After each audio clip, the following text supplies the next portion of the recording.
댄조, 댄스와 조이런을 합친 뜻으로 댄조를 하면 이 조이런처럼 완벽한 몸매를 갖게 된다는 의미입니다. 네, 구라고요. 댄스와 체조를 합친 신조어로 대한민국의 저출산 해결을 위해서 이 조이고 댄스라고 하는 것을 하면 출산율이 수직 상승한다고 합니다. 네, 구라고요. 근데 이건 제가 친 구라가 아닙니다. 국민의힘 김용호 의원이 발의하고 서울시가 추진한 국민 댄조 한마당 행사에서 중장년층의 어르신들이 모여 댄스와 체조를 결합한 댄조를 하며 조이고를 외치면 대한민국의 출산율이 증가한다는 약간 기복신앙스러운 이야기가 나오더라고요. 그리고 국민의힘 김용호 시의원만 약간 정신이 나가가지고 이러진 않았습니다. 한국조세재정연구원에서는 기가 막힌 해법을 제시했는데요. 사실 한국 남녀가 사랑을 하지 않기 때문에 결혼율과 출산율이 동시에 떨어지는 거니까 젊은 청춘들을 사랑하게 만드는 해법을 내놨습니다. 그것은 바로 여자아이들을 1년 빠르게 학교에 입학시키는 것. 사상 초유의 좋은 장려 풍습 재입길. 대한민국은 사실 옥절을 계승한 게 아닐까요? 아이들이 서로 눈이 맞아야 되는데 눈이 안 맞는 이유는 사실 여자가 동년배여서 그랬던 겁니다. 아무래도 연구원장님이 주겔 보고 사회연구를 하시나봐요. 뭐 그것만 있었던 것도 아니고 여기는 또 화끈한 연구도 많이 하셨는데요. 사실 우리 지금 사회가 저출산이 문제가 아니라 고령화가 더 문제다 보니까 노인을 이민을 시키면 된다는 천재적인 해법도 제시했습니다. 우리나라의 고령화가 너무 심해? 그럼 노인을 없애면 되는 거 아님? 진짜 모름. 살려는 드린다니까 얼마나 관대합니까? 대한민국의 담론 흐름은 지금 제법 웃기게 흐르고 있습니다. 2010년대 후반에는 모두가 분노해서 내가 정이고 네가 틀렸다 라며 모두가 정치적으로 싸워댔고 2020년대 최근에는 정치적 싸움은 많이 사그라들고 대한민국 사회의 근본적인 문제는 뭔가에 대해서 타진하기 시작했죠. 유튜브만 보시는 분들도 많이 체감하실 텐데 과거에는 무엇이 정의인가 혹은 상대 집단이 틀렸다 라는 식으로 논의를 하는 영상 혹은 채널들이 꽤 붐을 일으켰는데요. 그 대한민국 렉하게의 골드로저 흑튜브님이 2018년에 포문을 열고 수많은 보수 유튜버가 생기고 진보 유튜버도 생기고 페미니즘 유튜버도 생기는 등 스스로의 사고와 생각을 사회에 선전하던 시대가 바로 엊그제 같습니다만 이제는 그런 채널들도 많이 사라졌죠. 소위 이대남을 대변하는 채널들도 이제는 거의 활동을 멈췄고 제가 앤드류 테이튼이 하는 사람을 숭배하는 사회를 비판하는 것도 엊그제 같은데 이제는 이런 담론마저 거의 시들어서 뭐야 그 스시도 먹지 말라는 빡빡이 빠는 사람이 아직도 있어? 이런 담론이 대중들에게 그다지 어필하지 못하는 시대가 된 것 같습니다. 이제는 이 사회의 근본적인 문제는 뭔가조차 지친다고 생각하지 않게 된 느낌이고 그 근본적 문제를 해결할 수 있다는 기대조차 최소한의 희망조차 버려진 듯해요. 지난 10년간에 무슨 일이 있었길래 우리는 누구보다 뜨거운 전사가 되었다가 지금은 완전히 식어버린 것일까요? 저와 함께 10년 전으로 돌아가 봅시다. 정치적 효능감. 개인이 정치에 참여해서 자신의 의견이나 행동이 실제로 정치적 결과에 영향을 미칠 수 있다는 믿음. 10년 전인 2014년은 마이너 리뷰 갤러리가 선정한 대한민국의 최대 문화적 변곡점입니다. 국민들의 정치적 효능감이 확 올라오게 되었고 누구나 정치적 의사표현에 참여하게 되었죠. 특히 그 기점을 저는 세월호 사건이라고 생각한다고 아주 예전 영상에도 말한 적이 있었는데요. 세월호 사고라는 안타까운 비극은 국민들에게 목소리를 낼 수 있는 장으로 일종의 광장으로 작용했습니다. 국민들은 너나 할 것 없이 세월호 사고에 한마디씩을 얹게 되었죠. 그린 야겔이나 진짜 야겔같이 쾌락주의로 절여진 세상 이야기도 있지만 이 부분은 문화적으로 큰 의미가 없으니까 그냥 넘어가도록 하고요. 당시에는 대한민국의 SNS가 처음 유행하기 시작한 시기였기 때문에 트위터나 미투데이 등의 플랫폼도 있었지만 오늘은 이해하기 쉽게 페이스북만 이야기해봅시다. 페이스북과 인스타그램은 전부 메타가 개발한 SNS지만 그 문화 자체가 많이 다릅니다. 인스타그램은 사진을 중심으로 한 SNS이기 때문에 내가 이렇게 잘 산다, 내가 이렇게도 먹고 산다 라는 과시형 플랫폼이 되었습니다만 페이스북은 인스타그램과 비교하면 지적 과시 플랫폼에 가까웠어요. 사진보다는 글이 더 중요하던 시기이기도 하고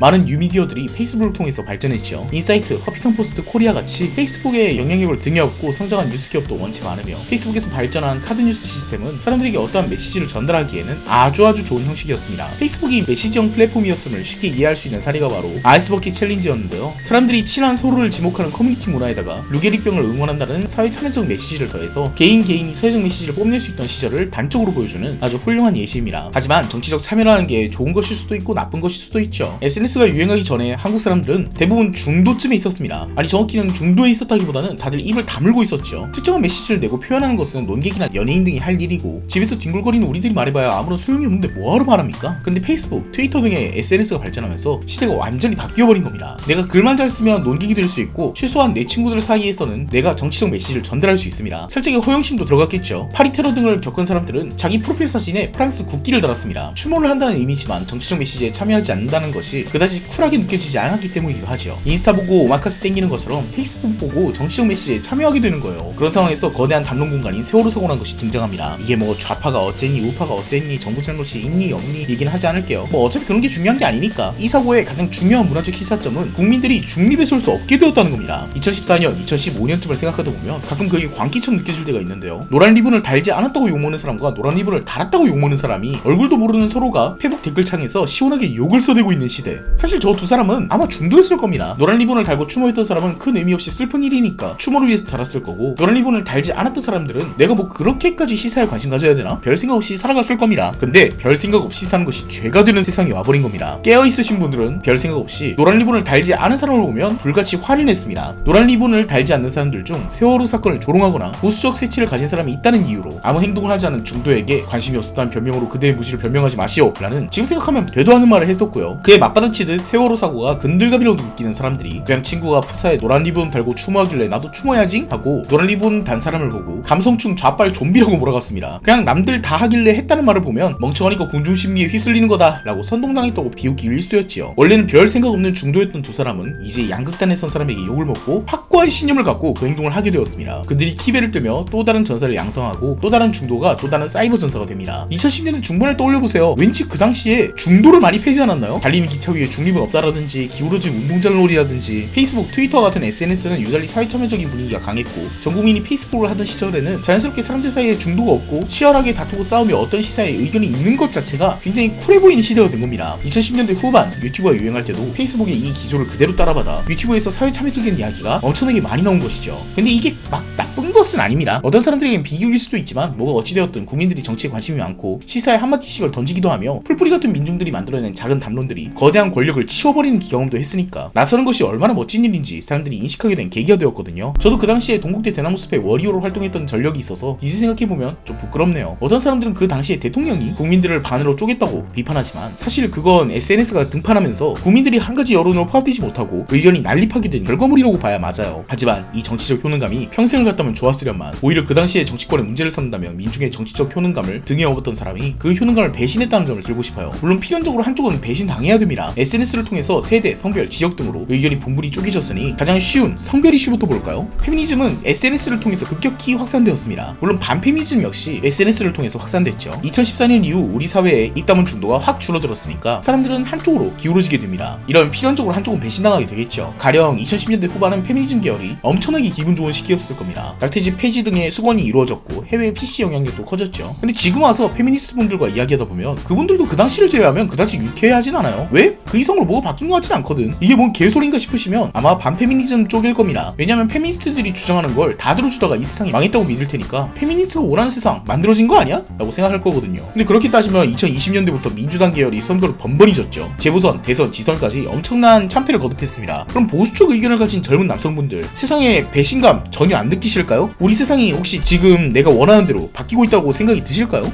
세상이 별로 바뀌었다고 느끼시지 않는걸? 오히려 우리 표만 빨아먹고 버린 것 같은걸? 뭐 구체적 예시를 들려면 들 수도 있겠죠. 근데 그 감정은 페미니스트나 여성층 혹은 젊은 진보층도 똑같이 느꼈다는 겁니다. SNS 등을 통해서 사회적 논의가 다뤄질 때는 대부분 근들갑이 되는 경우가 많습니다. 여성 할당제 이슈가 한창 불거졌을 때 마치 조만간 여성들을 의무적으로 50% 고용해야 되는 시대가 올 것 같지만 세상은 여전히 그다지 바뀌지 않았습니다. 한 가지 의견만 반향실 효과를 일으키는 게 아닙니다. 쪼개진 여론들이 만들어내는 논란도 일종의 반향실 효과를 일으킵니다. 우리 집단이 곧 좆될 것이다 라는 피해의식도 반향실 효과를 일으키고 저 인간들이 행복히 죽으려고 한다라는 적대적 감정도 반향실 효과를 일으킵니다. 그러다 보니까 2010년대 후반에서 2020년대 초반의 모든 계기에는 정치적 참여도나 참여의식은 최상인데 적대 집단만 이득을 보고 있다고 느껴지고 그에 따른 피해의식은 끊임없이 확산돼서 박탈감과 절망감으로 나타나는 단계가 된 겁니다. 2020년대 초반에 유달리 반사회적이고 자주적인 담론들이 출발한 것은 결코 우연이 아니란 얘기입니다. 그럼 전부 우리가 정치적 참여도가 높아서 남의 떡은 커 보이고 내 떡은 작아 보이고 그래서 착각해서 절망하게 된 거란 거냐? 그건 또 아니죠. 이건 과장하는 기적을 설명한 것일 뿐 실제로 문제의 근원은 따로 있습니다. 그 근원은 당연히 우리 사회 지도층들이 진짜 뭔가를 해낸다는 느낌이 하나도 들지 않기 때문이죠. 우리 국민들이 갈라지고 쪼개진 것은 SNS 등의 이유로 어쩔 수 없다고 칩시다. 그런데 최소한 쪼개졌으면 쪼개진 만큼 자기 지지층이라도 확실하게 만족시키는 혹은 조금 거친 해법이라도 우리 세상을 화끈하게 바꿔줄 수 있는 어떠한 대안을 진작에 고려하는 꼴을 특히 젊은 층은 본 적이 없기 때문입니다. 2022년부터 우리 사회의 갈등은 많이 저물었다고 느껴집니다. 감정이 사그라들었기 때문이 아니라 갈등해봐야 아무것도 바뀌지 않는다라는 학습된 무기력이 잠식한 결과입니다. 싸우고 촛불 들고 일어서면 뭔가가 바뀌던 시절에는 느끼지 못한 무기력. 내가 누구를 지지해도 배신당하고 내가 누구를 증오해도 할 수 있는 게 없습니다. 심지어 요즘 젊은 층들은 갈등 이딴 거 집어치우고 진짜 대한민국 자체가 멸종할까봐 예전에 비해서 의견이 많이 통일되는 편인데요. 다른 거 다 집어치우고 출산율이랑 고령화부터 신경 써라 라는 쪽으로. 근데 성별 갈등은 일단 접어뒀다 쳐도 세대 갈등은 젊은이 쪽이 절대적인 약자거든요. 왜? 쪽수가 딸리니까. 여성층, 남성층 각자가 참여적이었다가 기성세대 세대에 시원하게 배신감을 느끼고 내가 세상을 바꿀 수 있다는 희망을 잃고 무기력증과 조소에 빠져있는 마당인데 이 와중에 땐조 같은 게 나와버리니까 아 내가 몰입하면 이상한 사람이구나 나도 쿨집 메트로 가야겠다 멀리서 보면 저출산이라고 조이기 댄스 하는 것만큼 객관적으로 웃긴 사건이 없는데 뭐하러 분노함? 10년 전에는 누구보다 뜨거운 전사였던 국민들이 지금은 누구보다 차가운 조롱머신이 됐습니다. 아직까지도 어쩌면 누군가가 쌈박하고 신선한 해법을 제시해주지 않을까? 기대하고 있는 사람들도 있죠. 가령 얼마 전에 한은에서 나온 지역별 대학 입학 비례선발제도 공정 이슈고 자시고 수도 집중화를 어떻게 해봐야 되지 않겠느냐? 신선하고 화끈한 해법이라는 점에서 주목받았으며 국민연금 개혁안도 윗세대가 윗세대를 케어하는 방식이 아니라 같은 세대를 묶어서 상호 케어하는 방식으로 신연금 방식으로 변화시킬 필요가 있다는 얘기에 사람들이 관심을 보였던 적이 있었습니다만 대부분의 사람들은 무기력에 빠져서 어차피 우리나라는 안 밝힐 거야 라는 철저한 패배주의로 가고 있습니다. 혹은 슬프지만 안심되는 방향으로 가기도 하고요. 나라 자체가 거대한 XX다 이러면서 익숙한 혐오로 모든 원인을 넘겨버리기. 이 사고가 자체가 거대한 주제화입니다. 도저히 이 세계 속에 무기력증을 못 받아들여서 받아들일 수 있는 희화화로 블랙 코미디로 받아들이는 메커니즘이죠. 혹은 노인이 젊은이보다 많은데 어쩔 수 없지 라는 논리적 이유를 찾아서 납득하거나요. 전 두렵습니다. 우리 사회가 바뀌지 않을까봐 두렵냐고요? 뭐 그것도 두려운 일이지만 그것보다 더 두려운 일이 있습니다. 역사적으로 패배주의에 찌들고 국민 자체가 무기력증에 시달리고 우리는 안 될 거야 라는 자조가 만연하면 갑자기 어딘가에서 백마탄 철인처럼 보이는 사람이 보이면 그에게 열광하게 되기 때문입니다. 슬슬 그런 글이 보이지 않나요? 어떤 인간이 나와서 주변국들을 다 전직으로 이기고 저출산, 고령화, 혼인율 저하, 수도 집중화 전부 국토 확장으로 해결하겠다. 코레스러움을 건설하겠다라고 말하면 혹할 것 같지 않냐고. 저는 그것이 두렵습니다. 이 무기력증에 시달리다가 언젠가 저도 저런 인간에게 혹하게 될 것 같아서 저 열성당원으로